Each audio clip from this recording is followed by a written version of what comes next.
Olá pessoal, estamos no ar aqui com Você com Dinheiro de hoje, seu programa sobre investimentos aqui nessa parceria entre a Com Dinheiro e a BBC News para trazer para você, investidor, profissional do mercado e telespectador aqui da casa, as principais mentes do mercado, as pessoas que fazem o mercado financeiro brasileiro acontecer, esse bate-papo leve, mas sempre com os temas de relevância, aqueles temas que você ou não pode deixar de ver, ou você não sabia que precisava acompanhar, e a gente traz aqui para provocar vocês, para trazer esses temas para o foco. E hoje nós vamos falar aqui, mantendo também a tradição do programa, de trazer grandes gestores aqui para o debate, nós vamos bater um papo com o Gabriel Hilberg, da Hire Capital, sobre investimento em real estate, mas de um jeito que vocês vão ver que é bem diferente. Gabriel, prazer recebê-lo aqui no programa, prazer tê-lo conosco aqui no Você com Dinheiro. Prazer o meu.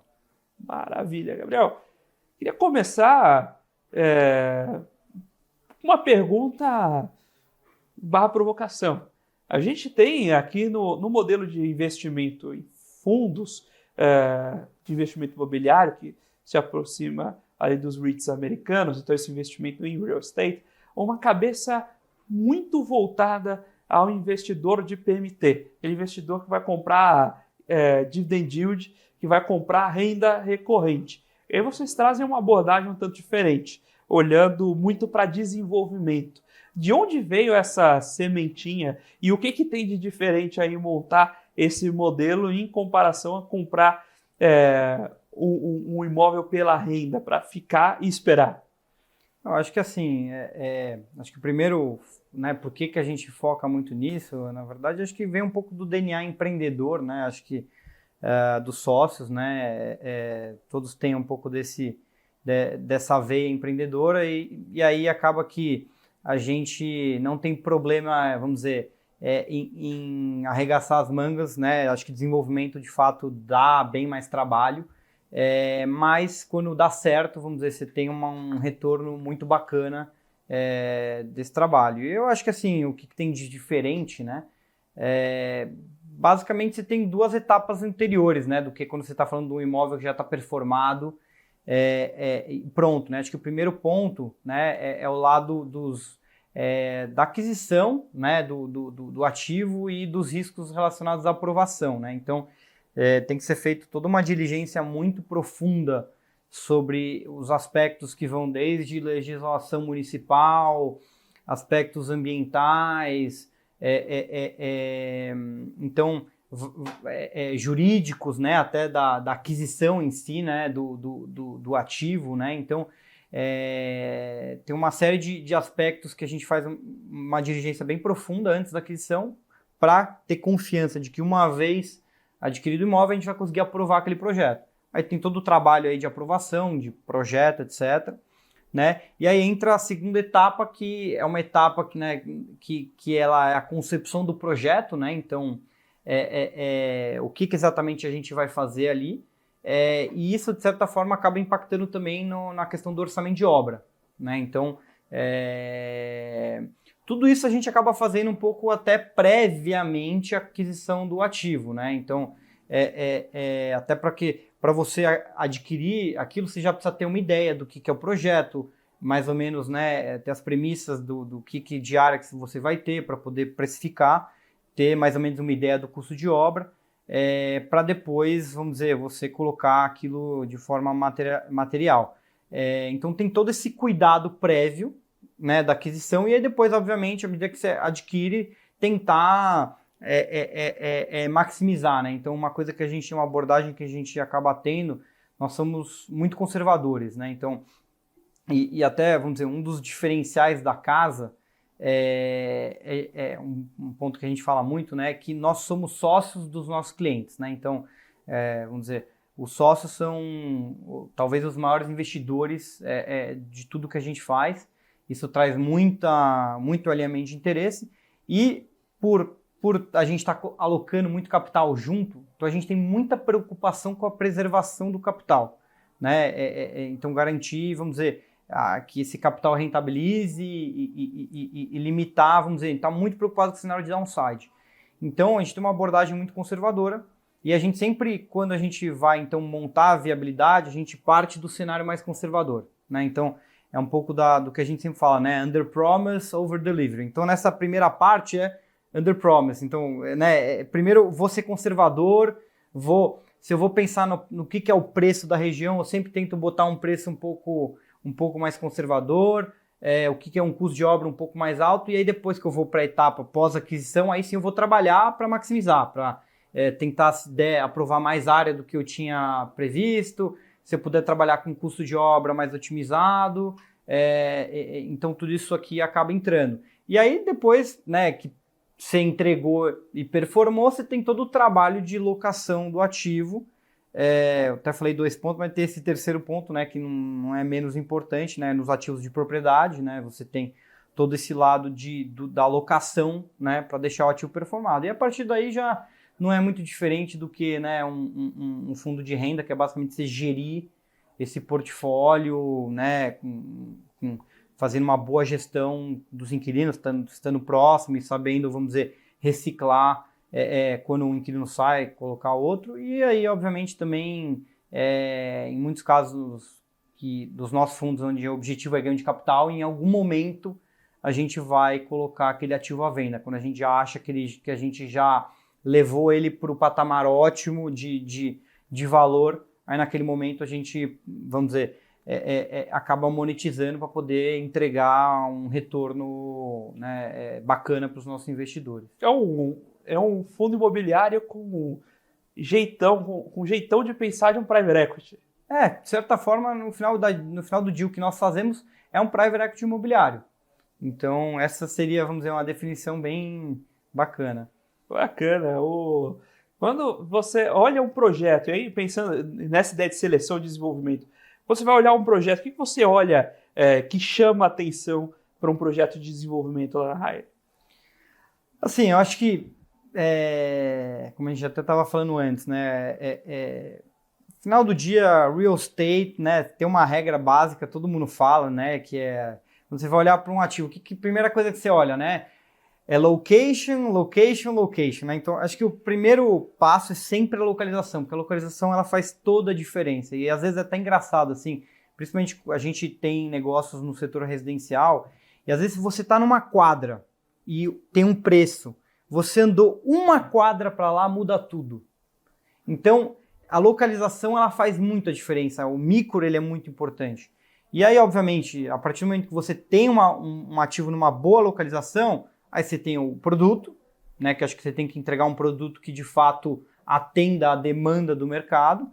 E o último é o preço, né? Acho que as coisas têm que estar no preço certo, né? Então, não adianta nada você estar na melhor localização, ter um baita produto, mas você comprou mal, você pagou caro, e aí lá na frente, para você monetizar aquilo, você não vai conseguir entregar um bom retorno para o seu investidor. Então, a gente tem sempre esse olhar, né, para o lado da precificação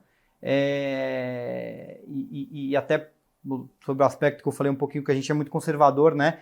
É muito difícil passar a conta lá dentro de casa, assim, realmente tem que ser especial. Então, e o principal ponto para você trazer essa proteção que a gente fala, que é a proteção do capital, tudo começa por comprar bem, né? Então, se você comprar mal, você já, né, a pirâmide do private equity, né? Você tem que comprar bem, fazer uma boa gestão e vender bem, né? Agora, se você não comprar bem, o resto você pode fazer uma ótima gestão, um baita trabalho de venda, mas você não vai ter o retorno que você queria se você não tiver comprado bem. Agora, também não adianta comprar barato, algo na localização errada e com produto errado. Então, acho que tudo nasce, né, ali na origem, que é a localização. Colocar um imóvel de alta renda para 400 apartamentos numa região demograficamente vazia, né?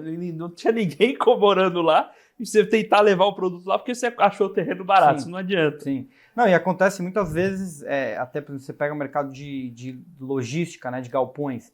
Às vezes o cara vai lá e constrói um galpão, mas ele está num lugar que, do ponto de vista de logística, ele não faz o menor sentido. Então, às vezes, o proprietário não consegue alugar nem por questão de preço. Então, o cara pode abaixar o preço que for, mas ninguém quer ir para lá. Então aí não adianta você botar, vamos dizer, você pode ter um ótimo galpão, ter pago super barato, mas no lugar errado ninguém vai para lá. Então, realmente a localização é algo crucial.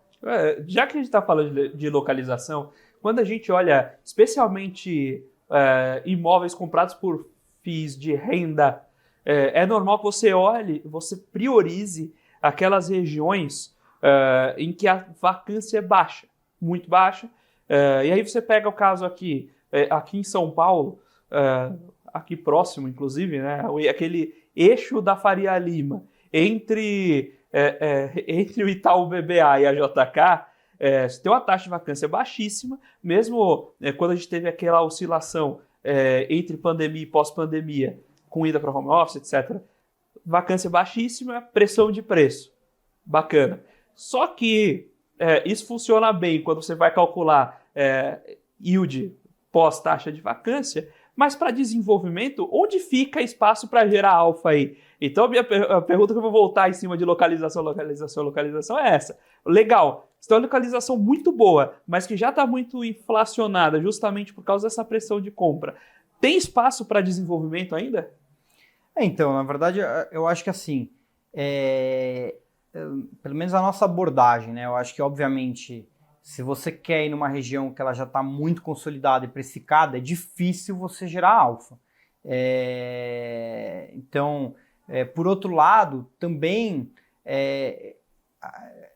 tem gente que às vezes quer apostar numa transformação da região e tem que tomar muito cuidado, porque no Brasil as coisas, muitas vezes elas não andam no ritmo que você acha que ele ia acontecer.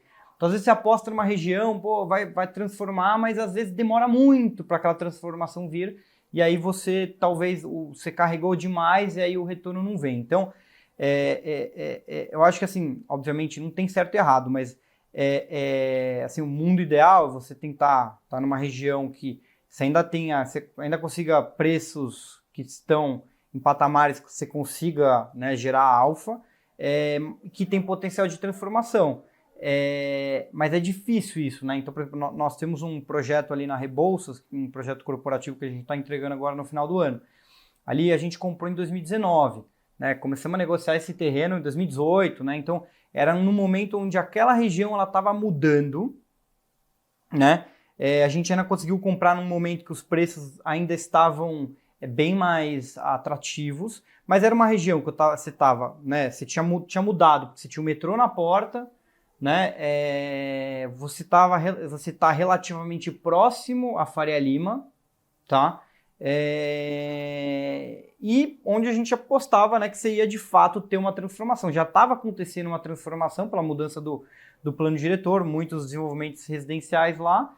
E a gente falou, bom, isso aqui faz todo sentido, né? Essa veia de crescimento, e faz até mais sentido que muitas outras regiões da cidade, onde você tem problema de trânsito, você não tem transporte público, né? Então, é como uma alternativa, né? Então, ali, de fato, a gente... Só que aí entra um pouco do lado do nosso jeito de olhar para as coisas, né? A gente tem dificuldade em colocar na conta ganhos reais de preço acima da inflação.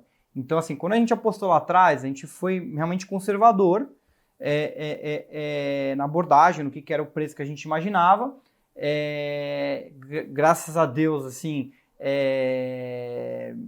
graças a Deus, mas enfim, vamos dizer, acho que o mercado ele andou bem a nosso favor, né? No final, acho que o preço dos aluguéis ali subiu bastante e materializou a tese, né? Mas eu acho que esse tipo de tese é que você consegue gerar alfa de forma diferenciada. Você pode, obviamente, tentar gerar alfa em regiões mais consolidadas, né? A gente tenta fazer isso, só que a dificuldade em regiões mais consolidadas é encontrar a oportunidade no preço certo, né? Então, você tem uma restrição, você pega a Faria Lima, você tem uma restrição de construção, né?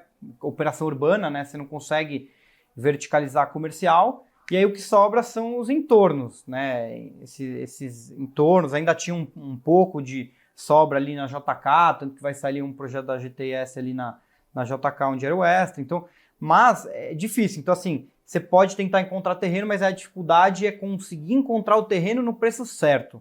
aí eu acho que você pode gerar diferencial. Agora, o que eu acho que é complicado é já ir para regiões onde a aposta é muito longo prazo e aí você tem que acreditar num preço que ele ainda não existe. Eu acho complicado você apostar numa precificação que ela não existe ainda. Vamos dizer, porque como eu comentei, né, aqui é uma montanha-russa, né? O Brasil é uma montanha-russa, então de repente você achou que, né, não, estamos numa tendência de crescimento do país, de repente vem algum fato novo e vem uma crise, né? Então tem que tomar muito cuidado para essas apostas, vamos dizer, fora do eixo, né? Eu acho que tem que olhar com bastante cuidado. Então, enfim, acho que eu falei bastante, não sei se... Não, tá ótimo. Inclusive as projeções de eixo, né? Durante o pré-pandemia, entre 10 e 5 anos para trás, tinha aquela conversa, não, olha, você tem a Faria Lima e você tem o eixo Chucre-Zaidan. Aí o eixo Chucre-Zaidan tá começando a encher, então já vamos comprar para lá da ponte do Morumbi, porque, pô, obviamente, ali daqui 5 anos vai estar bombando e esses 5 anos não chegam, né? Você fica esperando vir e esperando vir. Total. Na verdade, hoje no mercado de escritórios, você tem dois mundos completamente diferentes, né? Você tem a Faria Lima e o entorno ali de Faria Lima, né? Esse miolo, que vive um mundo totalmente à parte, né? Vacância super baixa, preços lá em cima. E aí, quando você vai para Chucre, até um pouco de Paulista, você já vê um mercado bem mais competitivo. E até, assim, engraçado que você tinha uma discrepância entre o valor dessas regiões que girava em torno de um patamar. Hoje, ficou completamente... Então, enquanto, sei lá, Faria Lima, você tem, vamos dizer, preços pedidos próximos de R$300 no metro quadrado, você vai ali para a região da Chucre, onde você vê ativo sendo alugado por R$100. Então, realmente criou uma disparidade muito grande, né? E acho que entrou muita oferta. Então, vai demorar, de fato, para esse monte de estoque, né? Principalmente ali na região da Chucre, mas em outras regiões aí que teve bastante vacância, para absorver tudo isso aí. Então, acho que, de fato, é desafiador.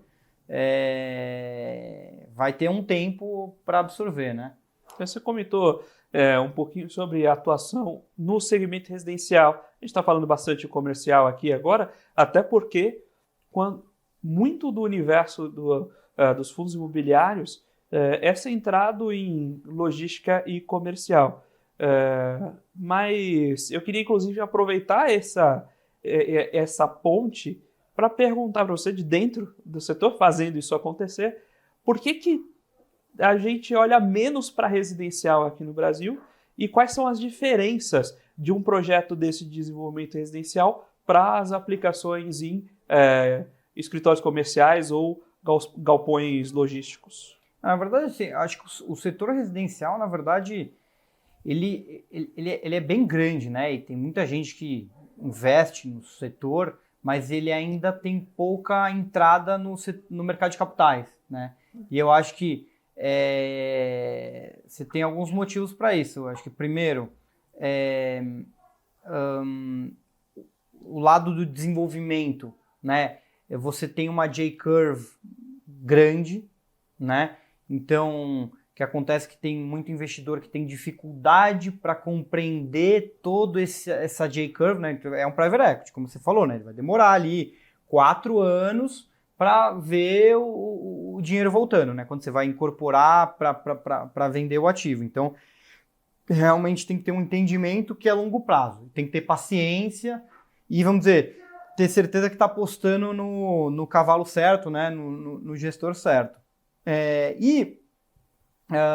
Acaba que também, até pelo tamanho do ticket, né? Então, a pessoa ir lá e comprar um apartamento ou 2 apartamentos, enfim, é mais fácil do que quando você pensa num galpão e num escritório, né, que tem um volume de capital muito maior. Então, o mercado residencial ele se desenvolveu muito com a pessoa física investindo, né, e colocando capital, né, os próprios incorporadores fazendo negócio com esses investidores, muita gente investindo em SCP, Então, às vezes o cara entrava, né, em SCPs junto com incorporadores, ficava com unidades. Você tem também o comprador que compra a unidade ali já na planta para ver a alocação, e aí você tem... e aí talvez, obviamente, isso vem, né, de um passado do país onde, né, a gente viveu um ambiente inflacionário muito grande, e aí as pessoas... onde, né, quem não tinha tanto esse conhecimento, né, do mercado de capitais, pô, vou alocar onde? Onde eu me protejo contra a inflação? Imóvel. Então, muita gente, né, acabou investindo e você era mais pulverizado, né? Você consegue alocar mais facilmente. Então, ainda é algo que está se profissionalizando mais, né? E acho que, e aí, obviamente, quando a gente pensa... Aí, falando em renda, né, que eu acho que aí tem mais a ver, né, com o que a gente vê de fundos imobiliários, né, eu acho que você vê poucos fundos hoje com foco em renda residencial, né, tá começando vamos dizer, se consolidar o segmento, né, você tem já alguns players apostando nisso. Eu acho que talvez ainda não se consolidou tanto o segmento, talvez porque ainda tem uma quebra de paradigma aqui, né? Eu acho que, assim, quando você olha em termos de rentabilidade, o residencial, ele ainda em termos de rentabilidade do aluguel, né? Ele tende a ser um pouco pior do que o corporativo, né? O comercial e o mercado de logística. Isso tem a ver um pouco com o que eu falei primeiro, né? Do como que o mercado se desenvolveu, né? Então você tem muito pulverizado, né? Então você vai num prédio, você tem 40 proprietários e, eventualmente, os que alugam não são do setor e aí tem dificuldade em precificação. Muitas vezes não faz conta, não está acompanhando, então você acaba tendo uma competição muito grande de preço. E aí você tem aquela conta, né, todo mundo fala, né, a conta do 0,5% ao mês, ou até às vezes dá um pouco menos do residencial, então é difícil de rentabilizar. Então, a partir do momento que você consegue consolidar a propriedade, tentar começar a impor, né, uma qualidade de produto melhor, um valor agregado melhor, você consegue rentabilizar mais. Então, é o que você vê alguns players do setor que vem fazendo, né? E eu acho que aos poucos a tendência é esse mercado ir se desenvolvendo e se consolidando. Lá fora é enorme esse segmento, né? Segmento de multifamily. Eu acho que a tendência é crescer. A gente ainda não encontrou um ângulo para entrar. Porque toda vez que a gente olha, a gente, vamos dizer, acha que ainda vale a pena vender do que carregar, né? Então, mas eu acho que, vamos dizer, possivelmente a gente ainda vai entrar nesse segmento de residencial para renda. Eu acho que ainda vai ser um segmento grande, né, dentro do mercado de capitais. Então, acho que talvez sejam esses os motivos que a gente vê menos, né, do que logística e escritório. Agora, tanto nisso quanto o próprio conceito de desenvolvimento, acho que passa muito pelo que você comentou também, de perfil de quem está olhando e está fazendo a compra, isso a maturidade do mercado, mas também na hora de olhar os fundos imobiliários, o perfil do investidor que acaba caindo nesse segmento. E aí eu queria trazer um pouco também para vocês. Como é o perfil do passivo da Hire hoje? Quem é esse investidor que está com vocês olhando o desenvolvimento? Porque o jogo é diferente, né? Uma coisa é você comprar o investidor de varejo que compra fundo imobiliário está muito focado em receber todo mês R$1 de rendimento ali. Então, provavelmente não é esse investidor que está na base de vocês, fazendo investimento pensando em J-Curve. Quem é o investidor que está no passivo da Hire hoje? Tá. Eu acho que assim, como você falou, né? Eu acho que o investidor que acaba hoje entrando muito no mercado de fundos imobiliários é um investidor que ele quer previsibilidade, né? E eu acho que quando ele olha o dividendo ele traz essa previsibilidade, né? Mais tangível, né? E aí, obviamente, quando você vai em desenvolvimento, ele tem menos essa previsibilidade, porque você tem um ciclo muito longo, né? Assim, a nossa base de investidores são basicamente... São investidores, profissionais, qualificados, enfim, que entendem, vamos dizer, entendem o longo prazo, né? Da materialização, né? Assim, a gente tem muitas pessoas físicas, assim, empresários e pessoas, vamos dizer, da nossa rede de relacionamento que acreditam um pouco acreditam no nosso trabalho. A gente, né, começou muito com essa base, né, de relacionamento com famílias, e a gente foi evoluindo também com family offices. A gente também tem alguns wealth managers, né, que a gente tem atuado também, e aí até mais recentemente começamos a ter também alguns fundos mais institucionais, né, então a gente tem alguns fundos de bancos que entraram conosco, né, apostando um pouco no nosso trabalho. E eu acho que, obviamente, ao longo do nosso crescimento que a gente espera, aos poucos a gente vai abrindo mais esse leque no mercado, né, abrindo acesso para outros perfis de investidores, né, mas é um pouco dessa cara do que é o nosso passivo, né, e aí obviamente tem um alinhamento muito grande aqui, que é vamos dizer, os sócios da Hire também são investidores relevantes dos fundos, né, então isso traz um alinhamento muito, muito bacana, né, o investidor sabe que no final do dia nós estamos ali não só como gestor, mas também como sócio deles, e aí de olho, né, em realmente também estamos preocupados em que o nosso capital também tenha essa valorização. Então, quando você tem cotistas, digamos, mais próximos, né, você está comentando eventualmente FOFs, ou mesmo MFOs investindo, você consegue fazer esse processo de confiança de maneira mais próxima. Levar esse tipo de projeto para o varejo ainda demanda um pouco de educação do investidor de varejo. Assim, vou citar um exemplo aqui, a gente fez a aquisição de um ativo, né, que ele tinha um galpão lá dentro e ele tinha um terreno, né, adjacente, e o nosso underwrite, né, a viabilidade inicial era um galpão, que estava lá, que estava pronto, enfim, que a gente ia explorar.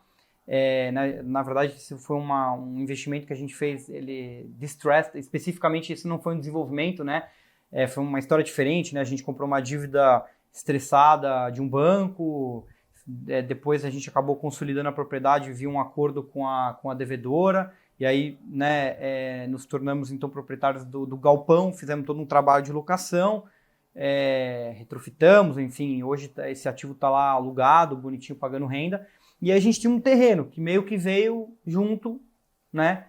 E aí a gente recentemente começou a avançar em conversas aí para desenvolver um contrato novo, né? Um build to suit ali dentro desse terreno. E aí a gente tinha captado um volume de capital com os investidores, né? Então voltamos para eles e falamos, gente, a gente tem aqui dentro do próprio terreno, temos uma oportunidade de, né, multiplicar mais, a gente desenvolver aqui, né, um novo BTS aqui dentro do terreno, e foi super bacana, porque os investidores, eles todos entraram, inclusive todos entraram, cada um na sua proporção, e muitos falaram, e se alguém não quiser, eu tô dentro. Então acho que é bacana quando você tem esse passivo que ele tá com você, confia no teu trabalho, e aí isso te permite, vamos dizer, buscar essa maximização de valor. Maravilha, estamos batendo esse papo aqui sobre o mercado de real estate, sobre investimentos imobiliários através de fundos, mas também como formar esse mercado com a Hire Capital. Agora nós vamos para um breve intervalo, daqui a pouquinho nós estamos de volta com o segundo bloco do Você com Dinheiro de hoje. Até já. Olá pessoal, estamos de volta aqui para o segundo bloco do Você com Dinheiro de hoje, batendo aqui um papo sobre real estate, sobre mercado imobiliário, investimento via fundo, claro, sobre o próprio projeto de desenvolvimento. Gabriel, a gente conversou um pouco no bloco anterior sobre o acesso de mercado de capitais e os próprios modelos de envolvimento, de investimento nesse mercado. Para o investidor, que é aquela máxima de divisão, né, entre tijolo e papel. Agora, vocês, como investidores em desenvolvimento, vocês costumam colocar alavancagem no modelo? Então, eu acho que assim, um ponto muito importante quando você vai falar em desenvolvimento, né? Você tem dois tipos, obviamente, de desenvolvimento. Você tem o desenvolvimento especulativo, que é quando você não tem ainda o teu inquilino, né? Quem que vai estar ocupando aquele ativo. E você tem o desenvolvimento que você já está contratado, né? Um build to suit, ou talvez onde você já sabe quem é o teu inquilino, você já tem uma receita, entre aspas, contratada, né? Obviamente que tem muito projeto, quando você olha na ponta do lápis, a alavancagem ela é muito accretive, né? Ela gera valor. Só que você tem que ter um passivo muito alinhado que entenda quando você está falando, né? Eu acho que quando você está falando em modelos onde você tem a receita contratada, modelo de BTS, etc., é um pouco mais fácil, né? Porque você já tem uma previsibilidade, né, do teu fluxo de caixa e aí fica tudo mais fácil, né? Acontece que quando você vai para o especulativo, você tem uma dificuldade, né? Que você tem toda a J-curve, né, da construção e desenvolvimento, e aí você não sabe exatamente se você vai alugar por aquele preço que você achava que você ia alugar, se a tua curva de ocupação do seu ativo vai seguir aquela curva. Então, até hoje, vamos dizer, na maioria dos ativos, né, que a gente desenvolveu, a gente acabou fazendo, em sua maioria, 100% equity, né? Obviamente, a gente, talvez, em termos de tier, a gente estaria... vamos dizer, deixando talvez um pouco de rentabilidade na mesa, mas por outro lado, você traz um pouco mais de tranquilidade para poder maximizar o valor do ativo, né? A gente vê muitas situações aí onde que, às vezes, o empreendedor com a dívida, ele acaba tomando as decisões erradas, né? Então, acaba que ele está com aquele ativo pronto e aí ele tem a dívida para pagar, e aí de repente não teve o ramp-up de locação junto com o que ele esperava, né? Estou falando de escritório, de logística, né? E aí ele se vê obrigado a ter que chamar capital dos investidores para poder pagar a dívida, né? E aí eu acho que isso, às vezes, incomoda muito o investidor, né? Por ter que tirar dinheiro do bolso, e às vezes isso pode trazer uma conotação ruim, né? Pô, deu errado. Pô, deu errado, eu estou tendo que botar mais dinheiro, não era o previsto, né? E aí isso às vezes acaba levando o gestor talvez a tomar decisões erradas. Então, ter que correr para, de repente, vender o ativo para poder quitar a dívida e não ter que ficar chamando capital. E às vezes o momento é o momento errado, né? Às vezes o mercado não está no momento certo para vender. Na verdade, é o momento talvez de voltar para dentro de casa, fazer a lição de casa, colocar os inquilinos para dentro, esperar um melhor momento para aí sim monetizar.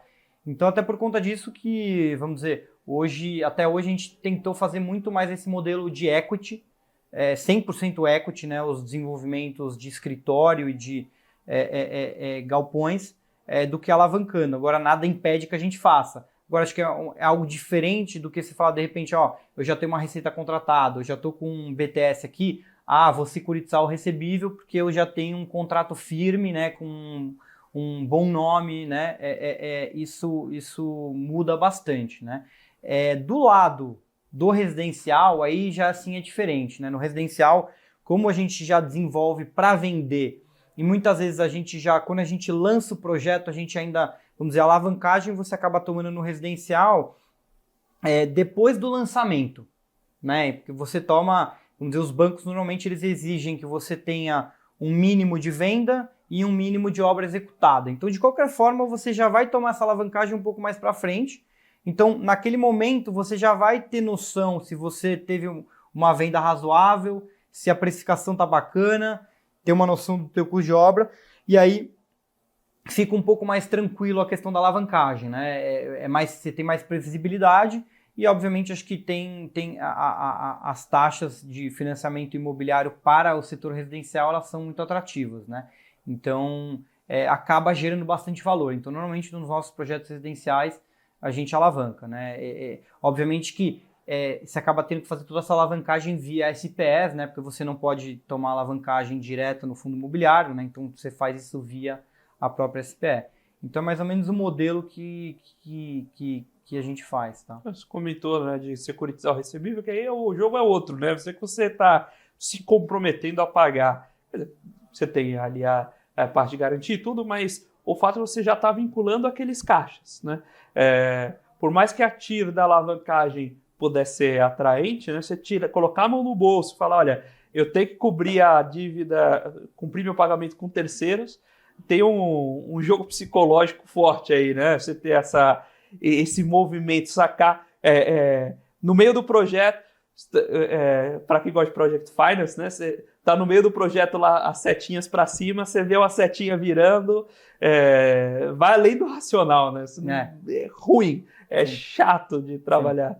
Sim. E você que, olhando esse mercado de dentro, você consegue, o que você poderia sinalizar, que você poderia deixar também para o investidor, assim, de sinais que o investidor deveria olhar na hora de fazer um investimento em real estate, seja nesse modelo, digamos, old school que você estava comentando, de vai lá e compra o imóvel, mas especialmente também via mercado de capitais, né? Quando o investidor vai olhar alternativas de investimento, o que ele deveria considerar para selecionar os seus ativos? Acho que até só vou complementar com um ponto e depois eu vou entrar na resposta, né? Acho que é um ponto que a gente estava falando, que eu acho que, né, acho que o mercado de capitais ele é bacana porque ele vem trazendo mais profissionalismo para o setor, né? E eu acho que isso é bom tanto para os desenvolvedores, né? Para os incorporadores, né? Porque você acaba trazendo um capital mais profissional, institucional, que traz governança e que faz a gestão, né, dos projetos se tornarem mais profissionais, né? Você tem muitas, às vezes no residencial, né, você pega muitas incorporadoras que ainda é muito modelo ainda familiar, né? Não tem aquela coisa tão profissional. Então, quando você traz um fundo de investimento, você realmente tem que fazer de uma forma diferente, com transparência e governança. Então, isso é bacana. E também acaba sendo bom para os próprios investidores, né? Então, ao invés do cara ir lá fazer investimento direto, ele não conhece, né? A gente já passou por isso, né? No passado, né? Como família, né? A gente, antes de montar a Hire, a gente também tinha investimentos, né, no setor imobiliário. E aí eu acho que, assim, às vezes quando você está investindo num negócio que não é a tua zona de conhecimento, às vezes você acaba cometendo erros que talvez se você der na mão de alguém profissional, vamos dizer, tem menos chance de dar errado, né? E alguém que vai estar acompanhando de perto, né? Porque muitas vezes acontece que o investidor, o negócio dele não é esse, né, específico, né? Ele está basicamente buscando gerar valor no capital dele, né? Mas ele não tem o tempo de uma dedicação muito grande, né?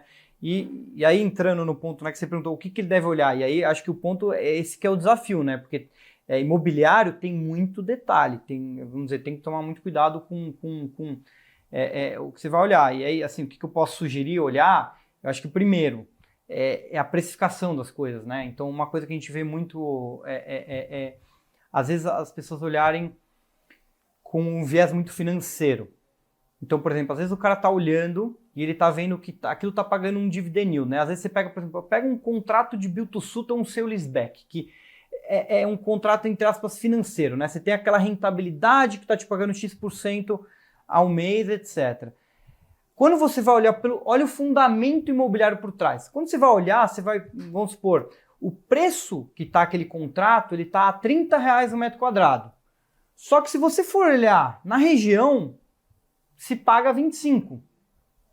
Então, pera lá.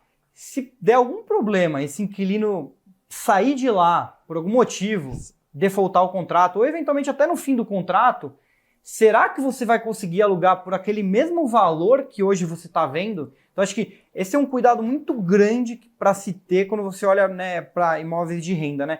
Se os ativos, se aqueles preços de locação, eles estão em linha com o mercado, e aí eu acho que entra um pouco do desafio, né? Que é saber dizer isso, porque uma das dificuldades que tem muito maior no Brasil do que se tem em outros lugares, como Estados Unidos, né, é o acesso à informação, né? Você ter dado granular para ter certeza de qual é o preço, às vezes você tem dificuldade, né? Nós mesmos, a gente, assim, acaba criando esse conhecimento e é muito de estar conversando e entendendo, né, o que está acontecendo com o mercado, mas se não tem tantos dados disponíveis, muitas vezes o dado disponível ele é do preço pedido, ele não é do preço transacionado, né? Mesmo às vezes você pega fundos, os fundos não dão full disclosure de 100% dos preços que eles estão praticando, né? Até por uma questão de proteção, não correr o risco de repente algum outro competidor tentar roubar o inquilino, né? Sabendo quanto que está pagando, mas então acho que o desafio é esse. O desafio é olhar o preço, ter certeza que o preço está certo, né? E aí, obviamente, poder comparar, porque às vezes, como a gente comentou no começo, você está numa região, você andou 2 quadras para lá, o preço é outro. Então, se você está na Faria Lima, você está ali no Pátio Malzone, você tem ali, assim, preço de R$250 no metro quadrado para cima. Você andou 2 quadras para lá, o preço é outro. O preço já está abaixo de 200. Então, assim, tem que ter esse cuidado, porque às vezes você olha, não, mas não é, né? Então, esse é um ponto para olhar com muito cuidado.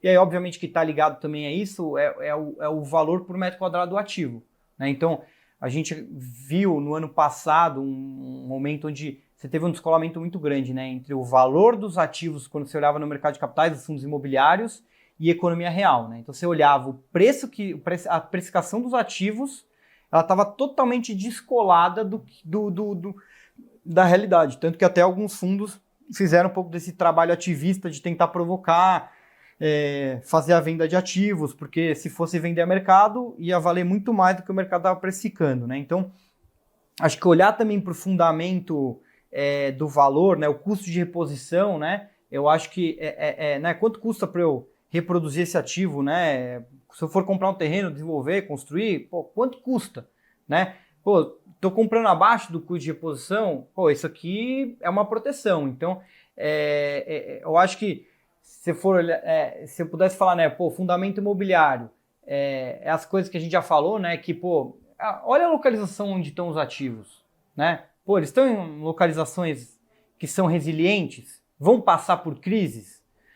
Depois você olha o produto. Os produtos são produtos adequados? Tem demanda para aquele produto? E o último ponto é a precificação.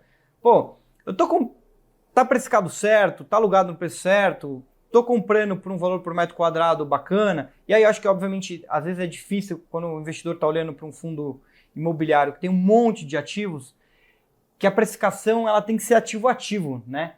Então não adianta você olhar e querer precificar, porque de repente aquele fundo ele tem um prédio na Faria Lima, mas de repente ele tem um prédio em Alphaville, ele tem um prédio no Rio, e aí não dá para olhar tudo e querer precificar como uma coisa só. Ele vai ter que olhar um a um e entender. Pô, pera lá, quanto que eu tô pagando por metro quadrado nesse ativo no relativo? Ah, tô pagando X. Quanto que é o aluguel? Pô, será que no longo prazo isso se sustenta? Ou será que de repente eu tô comprando uma oportunidade porque de repente na hora que isso aqui começar a performar vai entregar mais dividendo lá na frente? Então, acho que são esses os aspectos para olhar quando a gente está falando, obviamente, de renda. Eu acho que do lado do crédito, estou me estendendo um pouquinho, mas enfim, do lado do crédito, acho que é muito importante, assim, quando você olha para crédito,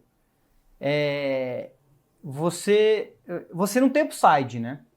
Você só tem downside, porque a tua taxa é aquela, né? Então, o que é mais importante é a proteção contra o downside. E aí você tem que olhar muito para a garantia, né? Então, uma coisa que às vezes, né, as pessoas esquecem, aí, vou investir no fundo de crédito, pô, tá pagando um dividendo bacana e tal, mas, pô, vai olhar se o que tá por trás daquele ativo, ele é resiliente, porque se você tiver algum evento de default, né, será que aguenta? Garantia quirografária.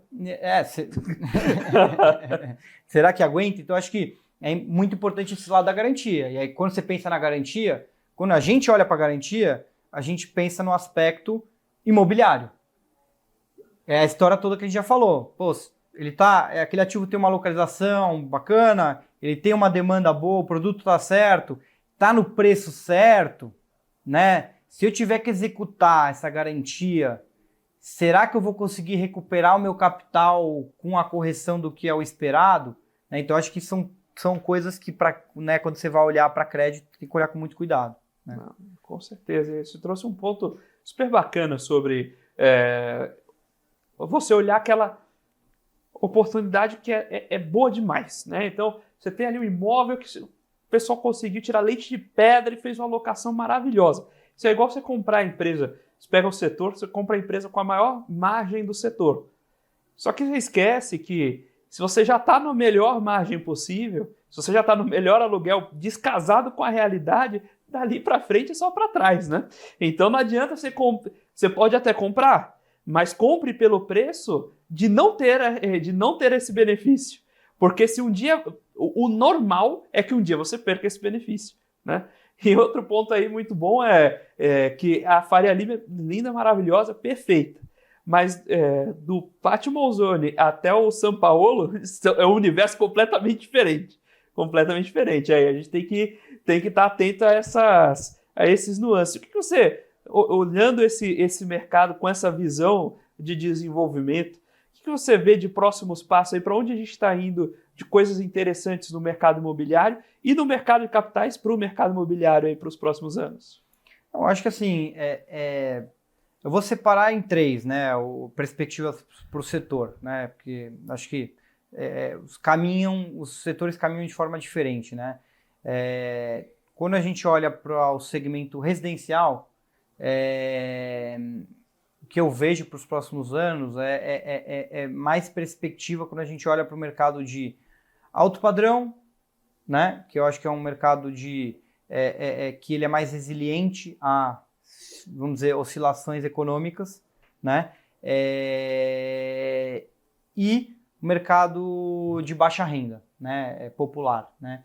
E basicamente você tem programas de incentivo, né, do governo, o próprio governo que está aí, ele vai querer incentivar esse programa que já vem já há bastante tempo, né? Minha Casa Minha Vida, e programa de financiamento da Caixa. E você tem uma demanda reprimida enorme, né, desse setor aí que é mal atendido, né, de moradia. Tem um pouco de ressalva em relação ao o meio do caminho, média renda. E a dificuldade do média renda é porque o que a gente viu nos últimos anos, primeiro, que os preços dos terrenos subiu e os custos de obra subiram, né, bastante, né, acho que pós-pandemia a gente realmente viu uma alta muito grande dos custos de obra por conta de insumos, né? Aço, concreto, enfim, mas outros materiais, né? Plásticos, etc., vidro, alumínio, tudo isso aqui subiu muito e inflacionou o custo de obra. E aí acontece que como você subiu o custo de obra, você vai ter que traduzir isso em preço, né? E aí na contramão você tem, né, o Brasil ele já vem há um tempo machucando essa classe média, né? Tá machucando, né, o poder aquisitivo, então é um segmento mais difícil. Eu acho que assim, obviamente que se a gente tiver, vamos dizer, continuar nesse caminho de redução de taxa de juros, a gente vai ter uma perspectiva melhor, né? Porque no final do dia, aquela velha máxima, assim, a cada 1% que você cai na taxa de juros de financiamento, você melhora em 8% o valor da parcela, né? Então, de fato, é muito sensível, né? Você coloca muito mais gente com capacidade de comprar aquele ativo. Mas, enfim, eu acho que eu olharia com muita cautela esse meio do caminho, né? Entre o alto e o baixo, o meio com cuidado. E aí, quando a gente olha para logística, eu acho que a gente tem, vamos dizer, as perspectivas elas são boas, né? Eu acho que o mercado ele segue pujante, ele realmente teve um crescimento muito grande depois da pandemia, né? Acho que foi basicamente uma aceleração, né? Já era algo que era uma evolução secular do setor, né? Essa coisa da forma, né, como a gente compra online, mas também o jeito como os produtos chegam até os clientes, né? A pandemia acelerou, então você tem essa tendência de crescimento. Então acho que é um setor que ele deve continuar trazendo bons frutos. Acho que só tem um cuidado aí que, vamos dizer, o mercado acompanhou a oferta. Então, está vindo bastante oferta para esse setor de logística, né? Que eu acho que, diferente de um projeto residencial, um projeto de escritório que demora 3, 4 anos para ficar pronto, um projeto de logística ele demora vamos dizer, a obra em si é 1 ano, talvez mais um tempo para aprovar, então ele é rápido para botar de pé. Então, quando você começa a ver o setor com baixa vacância, rapidamente você já vê nova produção e aí, vamos dizer, aquilo meio que se estabiliza, né? Então, algumas regiões a gente, vamos dizer, já vê que tem bastante projeto, então tem que olhar com cautela quando o investidor está querendo precificar ganhos de preço em termos reais, né? Porque o que aconteceu foi que, como os custos de obra subiram, você teve uma mudança de patamares de precificação, né? Por conta disso, só que algumas regiões ainda não chegaram lá. E aí, quando você tem nova oferta vindo, fica difícil você conseguir impor preço, porque se está vindo um concorrente para ofertar, o poder não está tanto na mão do proprietário. Então, tem que ter só um pouco de cuidado. Eu acho que ela é positiva, mas com a sua devida cautela, região, tem que olhar com cuidado. Tá? E aí eu acho que o último, né, que é o mercado de escritórios, eu acho que o mercado de escritórios, ele tem um cenário, assim, que a gente já falou um pouco disso, né? Ele não é fácil, né? Relativamente desafiador. Você tem, né? A gente já está voltando a ver demanda para esse setor, né? Acho que a pandemia ela deu uma sacudida no mercado, todo mundo ficou assustado. Será que acabou os escritórios, né? E eu acho que a gente já passou um pouco dessa fase, a gente com certeza, né? Já passou dessa fase que realmente os escritórios iam acabar. Então, o que nós estamos vendo e acompanhando o mercado é que realmente as empresas estão incentivando os funcionários a voltarem, né, para o escritório, né, cada vez mais. Tem talvez uma dificuldade de, dependendo do perfil da empresa, etc., as dificuldades de trazer a pessoa para o escritório, né? Então, muita gente com o modelo híbrido, né? Então, vem trabalhar, tentar trabalhar a maior parte dos dias no escritório, deixar alguma flexibilidade. Então, a gente ainda está vendo uma acomodação, né? E aí, o que nós vemos é que aonde é mais nobre, está mais resiliente, né? Que é o caso de Faria Lima e essas bordas de Faria Lima, né? Então, todo o entorno, né? Região de Pinheiros, né? Ali próximo, Vila Olímpia, etc. Tudo isso aqui que está em volta tá um pouco melhor. Aí quando você vai saindo, você vai indo mais, né? Berrini, Chucre Zaidan, etc. Você já vai tendo mais dificuldade. E aí, obviamente, com bastante vacância, é um cenário bem desafiador. Assim, a verdade é que quando você olha o preço dos aluguéis nessas regiões versus o custo de produção, não faria nenhum sentido ter desenvolvido ali naquela região, né? O preço não paga. Então, é bem mais desafiador. Então, assim, você vai olhar para o escritório nesse ambiente, tem que olhar com bastante cautela e eu acho que aí só vai bem aquilo que é realmente muito bem localizado. Porque aí as empresas, as empresas que, vamos dizer, estão bem, elas vão pagar o preço. Porque elas querem estar lá, ela quer ter aquela posição. Agora, a empresa que talvez um momento econômico, né? Acho que o mercado de escritório ele anda muito com o ciclo econômico, né? Então, se o ciclo econômico ele é positivo, as empresas estão crescendo, elas estão expandindo e elas crescem. Se está num ciclo econômico meio de lado, fica meio de lado.